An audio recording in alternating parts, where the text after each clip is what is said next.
हां, मी ज्ञानेश्वरी वाचीत बसले, तेव्हा मला आठवण झाली. म्हणलं चला आपण बी 2 वळी टाकाव्यात. तर मुख्यमंत्री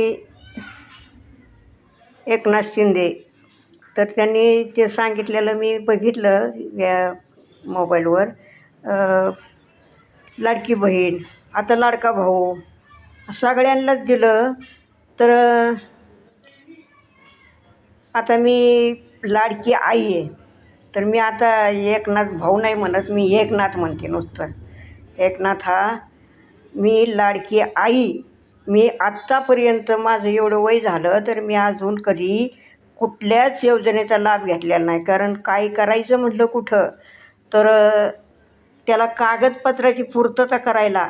आणि आता तर इथं बायकांनी केलेलं बघितलं मी, तर 8,000 9,000 10,000 त्यामधल्या एजंटला द्यायचे.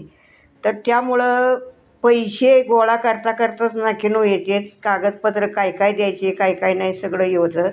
म्हणून माझ्यासाठी योजना ही फक्त माझ्या एकटीसाठी ही योजना काढायची. एकनाथ हा मी आई, तर आईसाठी ही योजना फक्त एकट्या आईसाठीच. आई एकटीच असते. तरी मी पुढच्या रविवारी तिथे येते. मी मागं गेल्या वर्षी आले होते तिथं तुमच्या थेट निवासस्थानी आले होते, तर मला आतमध्ये गेटच्या आत कोणी येऊन नाही दिलं. मी तिथं पोलिसांजवळ नाव नोंदवलं होतं माझं, मालन फाशी. तर असं तिथून मी परत आले, पावसात भिजत आले होते. तर माझ्यासाठी ही योजना, आणि मी फक्त माझं आधार कार्ड घेऊन येते तिथं, प्रत्यक्षात येते. आणि फक्त आया किती असतात? एकच. भाऊ अनेक असतात, बहिणी अनेक असतात, आई फक्त एकच असते. तर त्यासाठी मला हे एवढं हे करायचं. तर एकनाथा, मी एकनाथा म्हणते, मुलगा ह्या नाताने, आणि आई म्हणून सांगते. तर मी पुढच्या रविवारी तिथे येते. आज रविवार आहे, आज मी हे टाकते लगेच आता.